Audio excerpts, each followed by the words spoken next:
За хүн тэрэн амарцсан уу?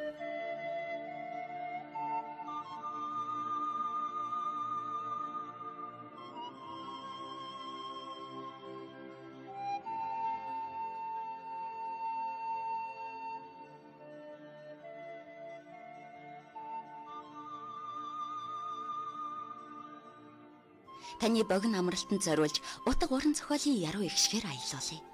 Та унших хэрэггүй, зүгээр л сонсоорой. Цай уух зур радио нэвтрүүлэг.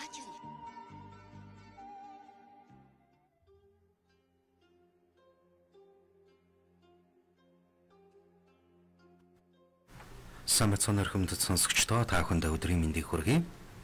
Та бүхэндээ та бүхний өдийн амралтанд зориулж бид цай уух зур утга уран зохиолын цаг нэвтрүүлгээ таны цайны хачир болгон хүргэдэг ба.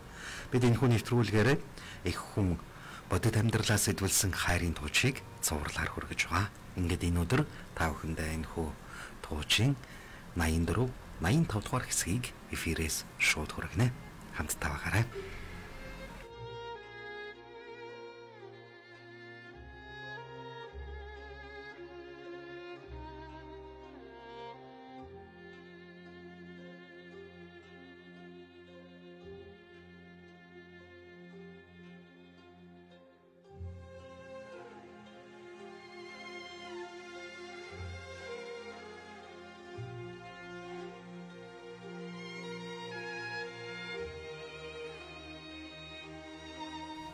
Их хүн бодит амьдралаас идвэлсэн хайрын тууч 84 дугаар хэсэг. Шавлыны бааtruуд ямар нэгэн төлөвлөгөө боловсруулчихад уулнаас бууж тэднийг зорин эрхийг нь мэдэж байгаа тул манай хоёр ч гэсэн хэсэг биеэн амрааж байх зур баяхим хүзүүд борцноосоо тун шаахныг улаан тонгорогт өгч таамандаа зажлаад битгий залгаарай. Өөрөө аяндаа уусаад алга болчихно. Ингээд атаач гэсэн ингээс жаахныг авчих. Ингээд нөгөө хүний ам руу нууцаар жаахныг хийж эхлэв. Өөрөө тустай хүнстэйч баяхим хүзүүтийн өгсөн борцыг хэрэглээд үзье. Магадгүй ядрахгүй тулалдахын нууцч байж магад гэж агтараандаа хийгээд зуучглаа. Ингэж хүч сэлвсэн манай хоёр дайснууд ирж байгааг мдээгүй царайтай нөгөө газарт хэвтэх нөхрийг хий дэвсэн сүрийг үзүүлж байтал дайснууд хоёр хоёроо хуваагдан ойрхон байх хадны үзүүрээр тойрон гинт гарч ирээд яа ингэж хашгиран агаарт хий эргэлдэнгээ тоос бүрхийлгэн хажууханд нь буугаад дайрч эхэлжээ. Нар хэвийн орой болж удахгүй уулын цагуур ороод харанхуй нөмөрхөн тодорхой болсон тул тулалдааныг шуурхаалах гэсэн нь илт байлаа. Энэ удаа дайснууд манай хоёрын тулалдах арга барилыг нэлээд судалсан бололтой. Илүү дутуу хөдөлгөөний өртөөсөө хийхгүй шууд л айлуулах оновчтой зохилтууд өгсрүүлэн хийх ачаа. Манай хоёр ч гэсэн дайснууд ирэхээс өмнө хоорондоо ярилцсан төлөвлөгөө гаргасан бөгөөд энэ удаан улаан тонгорог гэмтэл аван унахад дайснууд бүх хүчээрээ бахин хүзүүд рүү дайрна. Дам даржаагийн эгүүзрийн бясалгагч шид их аргаараа биесээ эрчим хүч гаргаж цуглуулан дайснуудын анхааралд нөлөөлснөөр Шавлыны тулаанч бааtruуд бахин хүзүүдэд амархан ялагдана гэж ярилцжээ. Энэ арга одоогоор манай хоёрын нөөц төлөвлөгөө бөгөөд эцсийн мөчөд дайсны оюун санаанд нөлөөлөх замаар хөдөлгөөн, оюун санааны эмх цэгц, энергийн төвшин, хөнгөний чанарыг нь илт бууруулснаар ядах юмгүйгээр буулган авч болно гэж тооцсон ч үлдсэн дөрөв дотор энергийн төвшний ямар ч нөлөөллийг буцааж чадах чадвартай дулаанч байгаа гэдгийг дутуу тооцоолжээ. Альва нөхцөлд тулаанч хүн бодит байдлыг зөв дүгнэх нь чухал байдаг бөгөөд хөнгөн хийсвэр гомоо хандвал өөрийн болон хамт тулалдаж байгаа дайчдын амнаас хутганы ирдээр очно гэдгийг ч давхар бодолцох ёстой. Харин үүнийг соргог анзаарсан хүү эхэлж дайсны энергийн төвшин хадгалдаг дайсныг нэгмсэн хүнэх ёстой гэдгийг тооцоолсон ч яг аль нь тэр тулаанч вэ гэдгийг гаднаас нь хараад мэдрэх тийм хэмжээний туршлага мэдрэмж хараахан байхгүй байлаа. Учир нь багш нь түүнд хэлэхдээ тулалдаагүй үед тийм тулаанчийг мэдэх боломжгүй. Ямар ч том тулаанд 2-оос илүү хүн явдаг нь ийм учиртай юм. Энергийн төвшинг барьдаг тулаанчгүй явнаа гэдэг үхэл рүүгээ гар хоосон явж байгаа та ижил. Энийг бүгд мэднэ гэж хэлсэн ажээ. Ялангуяа томоохон тулалдаан өрнсөн үед үүнийг эцсийн мөчөд хэрэглэх бөгөөд тулалдаж буй тулаанчдын тоо 5-аас доош буусан үед хэрэглэхгүй бол өөрсдийн талын хүмүүсээ давхар гэмтэх магадлалтай байдаг. Тийм учраас дайсан ч хэрэгжилж чадсангүй, манай талч хэрэгэлсэнгүй өдий хүрсэн нь энэ буюу. Ийм том хэмжээний тулааныг Шавлины дайчид урд хожид хийж байсангүй. Тэр байтугай Каунтоны армийн 300 гаруй шилмэл ирчүүдтэй аргуулхнаа тулалдаж хагас өдөр чөрөхгүй хугацаанд юу ч болтол нь газартай тэгшлэхтэй өөрийн талаас нэг ч хохирол амсахгүйгээр шүн дунд нууцаараа амьд хил олцлон сүм рүүгээ ирж байсан түүхтэй. Иймийн тул өөрийн шилдэг тулаанчдад хятадын тал хэтэрхий их найдвар хүлээд гэж Монголын хэлийг ядах юмгүй нэвтрэн ороод Улаанбаатарт болох бослохыг өдөрт нь томоохон хэрэг өдөөж чадна гэдэгт ямар ч хэргэлзээгүйгээр итгэж байна.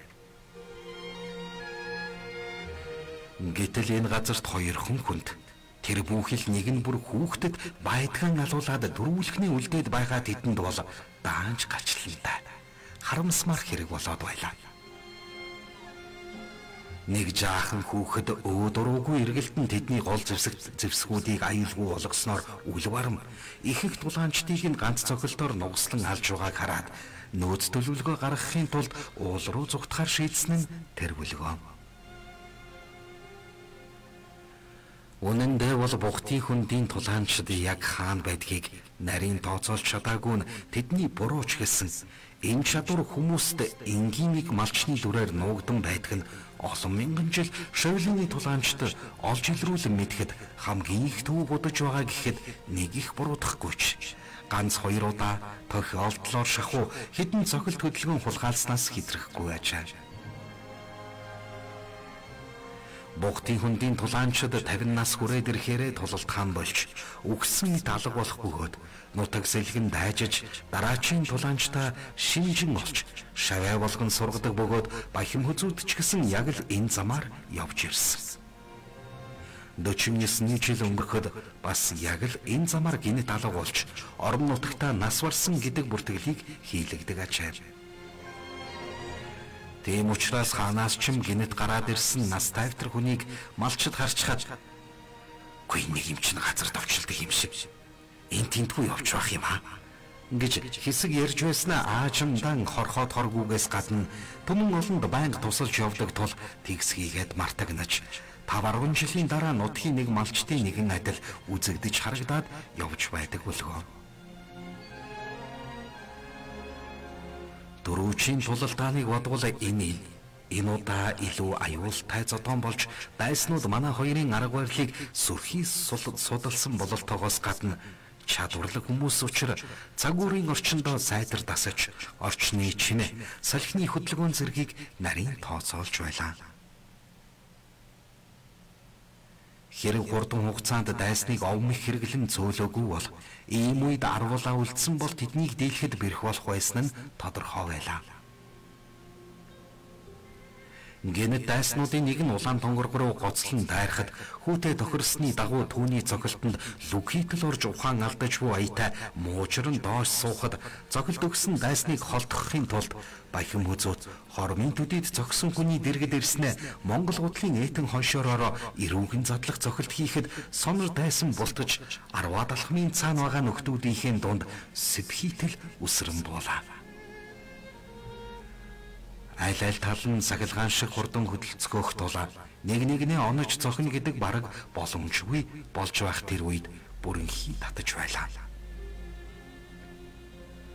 Улаан тонгорго шидэх бясалгал илгээж бүг дайсны хамгаалагч бясалгачин дор нэлрүүлж бусаддаа мэдэгдэхгүйгээр хамгаалалтын тойрог үүсгэн татаж чадлаа. Улаан тонгорхыг ажиллаа эхэлсэн байх ёстой гэж тооцооловч Дайснуудын хөдөлгөөн саархан бүхэл улам нэгтрэн хүүг тал талаас нь самгардуулан цогөлт хийж дөрвөн мөчийг нэг ч амраахгүйгээр нэг нэгээрээ хариуцсан дайрсаар байлаа. Улаан тонгорог хэрэг бишдэж ихэд алдартай шидэх түүний бясалгалыг хамгаалаад уг саял мэдрэхтэй чухам хинэн вэ гэдгийг оншилж чадсангүй. Дайснууд тооцоолсон ёсоор хүүдэд зохиулах ёстой байсан боловч хүү олигтой хөдөлгөөн хийж өгөхгүй ердөө ирсэн хөдөлгөөн бүрийг шингээж аваад байх тул дайсанд мэх хийх боломж олдохгүй байсаар яалтчгүй харанхуйшин татаж эхэллээ. Улаан тонгорог газраас хоёр хөлөөрөө тэрэл таван босож ухаан зулггүй дайрч байгаа дайснуудын дээрээс аадар бороо шиг дөрвөн мөчөө зэрэг савчин гинэт орж ирэхэд түүнийг гинцэн гэж бодсон 3 гин алтан цохиулахт өгсөн ч дөрөв дэх хүний илт хамгаалалтанд дор арайхийн болтцааж амжжээ. Хүүгийн хөлс бурзааж 2 өдөр тулалдсан дан залхаж байгаа бололтооч ядрах нь ягаачгүй бололтоо амрууга борцны салбархаа хийж харагдана.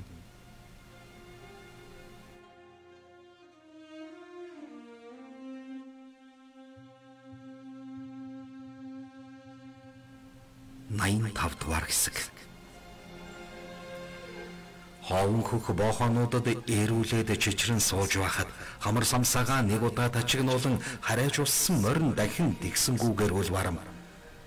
Манай эцнийг ирээд идээрэ гэсэн аятай толгоогоо тэдний зүг өргөн үүсэж хөхөрсөн байхыг нь харсан ховн хөх болтгсон бол ташуураараа толгоог нь хаг цогчмоор санагдахад төрүүчийн удаа хазуулснаа бодоод биеэм барьж учиргүй чангаар орилон уулжээ. Энэ үед дэвлийн үрийн даргатай Жимс түүгээд ороодсноо мэдсэн бахим хүзүүд чихэн чагнаж байц юм хүн ихэр татаж уйлаад байна. Чийсээ сонсов гэж хүүхнээс асуухад тулаанчийн сонор чихнээс 10-20 дахин муу сонсохдол чи хийм сонссон юм бахалтай. Одоо харанхуудхийн үйлхэлтэй гэж хэлсэн ч эмэгтэй хүн хэн болохоор илтгэв чөтгөр бодогдсон бахин бүзүүтийн гараас зөөлөн булбраа цагаан гараараа шүүрч аваад айснаа мэдэгдэхгүй гэж одоо эртгээ харьцгаая гэж. Тэр хоёр хаднаас бууж Жимсээ ардаа богцуулгаж ганцаглаад мордо хөдлөн доошоо гэлдрэхэд бахин бүзүүт яаруулж хурдхан явъя. Хин нэгэн тусламж хэрэгтэй болсон болол та. Чамаа ганцаараа гин орхиод явчихвал чи айх бах. Тиймээс мориндоо мордцгоё гэж гараа эвтэйхэн салгаж аваад ухсхий мордлоо. Тэр хоёр малын хөлийн жим гарсан газраар баримжаа аван сарны гэрэлд морио давиран хурдлуулахад хэсгийн яваад хүнцлийн агуун хажуугаар өнгөрч уруудлаа. Нэлээд доош явтал нэрэн хүүхний чихэнд хүн гашуудан мэгшин уйлах сонсогдоход ямар холоос энэ чимийг сонссон юм бэ? Гайхалтай хүн шүү. Багын ийм сонор соргогчтой байдгсан. Тоглож байснаа манайд хүн ирж байх шиг байна. Ингээд гүүгээд явж харна гайхаад хоцорсны тэр хойно нэгэн алсаас мортой хүн цагуулсаар ирж тэдний гадаа юм уу? Манай гадаа буудаг байж билээ хэмээн бодож явлаа. Энэ хооронд чан гар орлон уйлж байснаа үхлээ хүлээн эвлэрхээс өөр аргагүй болсноо ойлгосон ховн хөх бахим хүзүүдийг чухам ганц аварлаа гэж бодсоор л. Учир нь дээд талаас бууж ирэх цорын ганц морин зам яхарахгүй энэ газраар дайран өнгөрдөг тул тэд үнэхээр л ховн хөхийн тамгалснаар Жимсэнд явсан бол эрхэл ёстой байлаа. Уйлж байхдаа бахим хүзүүдийн түүнд ярьж өгсөн гайхалтай түүх одоо л үний юм шиг санагдаж эхэллээ. Өвдөгсөгдсөн чигээр чичрэн сууж буй ах дүү гурав хэргийг анх өдөөж түүнийг бугуултахад ховн хөхийн өшөөг авахар хөөцөлдөж одсон бахим хүзөөт хиймлэр падхийн унахта унаагаан зориуд тавьж явуулсан ачаам. Тэднийг номхруулсан хүү зэрэгэлдээ хадан дээр сандайлдан сууж байснаа 3 удаа тас хийтэл шүгэлтэхэд хулчин одсон имэлтэй хэрмөр сурсан дадснараа янзхаарсаар хатрин ирэх нь ах дүү 3 тонуулчд үлгэрийн баатрийг санагдуулсан үзэгдэл болсон бөгөөд морийг унаж зарж үрхэл боддог болохоос хэрхэн яаж зөв эдлэж хэрэглэж сурахыг мэддэггүй бүдүүлэг тэдэнд ингэж санагдах нь зөв хэрэг билээ.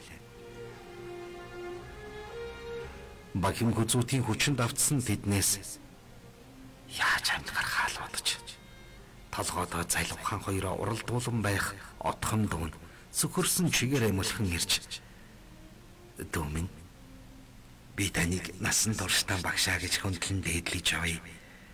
Та намайг шарай болгож аваад хосхоо эрдмээсээ хумхийн тоосны чинээ зааж хайрлаач гэж царайчлан гуйхан нөгөө хоёроо бодвол арай л гүйлгэн ухаан сайныг илтгэн. Бахим бүзүүд мороо барьж унаад за басцоо дарлагдсан дээрэмчт гэрийн зүг гидэн годон гүгэд марш. Та гурвын аль нэг нь миний морины толгооноос сугарч гарч хойшоо гарах юм бол нэг удаа суран ташуурын амд хүртнэ гэж бодоорой. За гүгээд ингэж өндөр дуугаар хашгирахад амир шөөхийг гуйн сүхрэн суусан тэд ухаан зулггүй өсрөн босгож зам даган сарсар хийтэл гутлаач ирч умгумгүй гүйлтхийг хараад үгүй ерөн эднэр мориунаад явж байдаг л болохоос гүйж үтсэн хүмүүс мөн үү тиймэр гутал нь холхог гэж байлаа.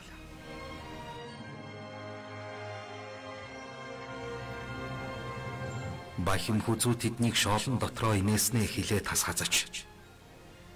Эднэрт нөр өгвөл даварна гэх нь хүүхдэд баймгүй хэрсэн ухааныг амьдралаас сурсан нь нэлтэй. Тэгснээ цолбуурынхан үзүүртээ ташууран уйж өглөөл толгой дээгүүрээ хий эргэлдүүлэхдээ үе агаарт хийг нь тааруулан таснаас хилгэж энэ ташуурын үзүүрт оногдож өгвөл хогчин шүү гэхэд ташуурын дуу улам хөнгөн эсгэрч айсан тонуулчин дээрэмчдэд улам сүртэй сонсогдоход толгойг минь хаг цогхгүй гэсэн аята хоёр гараараа толгоогоо даран гүйлдэх нь үнхэлцгээ хагартал айсныг илтгэх хажаа. Ийхүү бүрэгдэд хөөгдсөн болчмор аята хийсэг хугацаа өнгөрсний дараа ойролцоо байсан нүцгэн толгойг давах үед цаахан талд нь хоёр боохоо овоохоо харагдав. Бахим хүзүүд зогс гэж хашгирахад зүрхэн амаараа гартлаа амьсгаадсан хөл дээрээ тогтож ядан гуйвах тэд юу болов гэсэн янзтай чихэндээ үл итгэн хилэн гаргаж шүлсэн гоожуулахдаа цээж нь дэлбэрхнүү гимээр шөөхөрцгаан зог туслаа. Танаад хин байгаа вэ? Аль элдв юм сансны чирэггүй шүү. Ами алдав гэж ихэд сүртэйгэр сануулхад бид хоёрын ихнэр хөөхдөд минь аа гэж томаахан бололтой нөхөр тонголцсон хэлэх нь хятад хүн шиг санагдлаа. Бахим хүзүүд тэднийг ихнэр хөөхдүүдийнх нь өмнө ийм байдал ийм маягтай аваачиж мууг нь үзүүлээд яах вүлээ. Муу сайн ч гэлээ өрх гэрийн тэргүүн муу миний муу аваас ялгаа юу ах вэ? Арга нь бургуул болохоос биш. Гэр орноол тижээх гэж ядаж байгаа царай шүү дээ. Ийм тонолчин дээрэмчин царайтай муухай юмнуудыг ахиж хулгай хийхгүй болтол нь хашраагаад өгье байц гэж бодсноо дууга улам өндөрсгөж. Буцаад гүйцгээ. Гэрээсээ далд ороод гэхэд нөгөө гурав нэг нь том харцгааснаа ашигтай гэсэн байртай эргэж харайлгахад толгодын араар орцгоож гэрээс гарч ирсэн хүнд харагдахааргүй болтлоо доошолжээ. Бахим хүзүүд ашигтай ихнэр шиг юм гарч ирсэнгүй. Хэрэг гараад ирсэн бол нөхрийг нь ингэж дарлж дажирчхад босхийг нь яаж давж орох вүлээ гэж бодохдоо зэрэгцэн их багшийнх нь байнга хилдэг сургаал толгоонд нь зурсхийн орж ирлээ. Өөрөөсөө хүч толтмаг ингийн ядуу хүнийг хизээж битгий дээрлэх гэж байна. Тэд аргаа барахтаа дээрэмч нь тонуулч. Гэхдээ ер нь хинч болсон байж болно. Тийм учраас харин ч тэдний зөв амьдрахад нь тусалж байх нь таг харанхуй гэрэлтүүлж нэгэн гайхамшигыг чи бүтээлээ гэсэн үг хэмээн байнга захиж хэлдгийг үргэлж санаж явдаг билээ. Байдлыг ажиглан толгой дээр үлдсэн баян хүзүүт жолоогоо татаж иргээд нөгөө гурван нөхөр дээр ирэхэд замаа дахин хаашаа одохоо үл мэдэн буцаад шогшиж явлаа. Ард нь хэсэг хугацаанд туух маягтай дагаж шогшуулснаа жаахан сургаж туршихаар шийдэж тэгш талбайтай нэгэн газрыг сонгож зогс гэж хашгираад үсрэн буумагц. За миний хийснийг дагаад хийгээрэй гэж хэлэхдээ мэдээч хэрэг хөдөлгөөнийг минь яаж гүйцэх вүлээ дээ ах нар минь гэж бодлоо.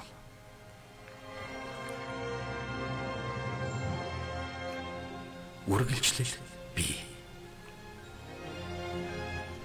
Сонсогч та бүхэндээ их хүн бодит амьдралаа сэтвэлсэн хайрын дуучин 84, 85 дугаар хэсгийг та бүхэндээ дуулгалаа. Өгүүлэгч Хос баяр, дууны нариулагч Цэнтава, Их Монгол радио 2020 он. Эрхэм сонсогч та их хүн туужийг бүрэн ихээр нь уншихыг хүсвэл ном борлуулагдж байгаа цэгүүдийг дуулгая. Цэцэг төв утас 9521 тэг 413 Гранд Плазагийн 4 давхарт 417 тоод Герман гутлын тасаг. Бүхийн өргөө гоё офис утас 88101714 болон аз хур интерномын дэлгүүрүүдэд борлуулагдж байна. Мөн та байгаа газраа хургуулж авахыг хүсвэл 88995856 99-8 569 дугааруудад холбогдож захиалгаан өгч номоо хургуулan аваарай.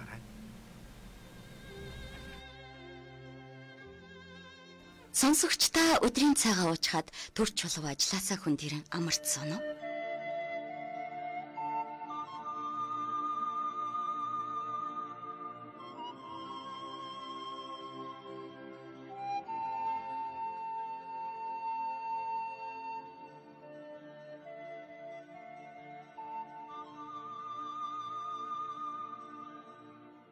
Таны богино амралтанд зориулж утга уран зохиолын яруу ихшгээр аялуулъя. Та унших хэрэггүй зүгээр л сонсоорой. Цай ухцоор радио нэвтрүүлэг. Их Монгол FM 99.7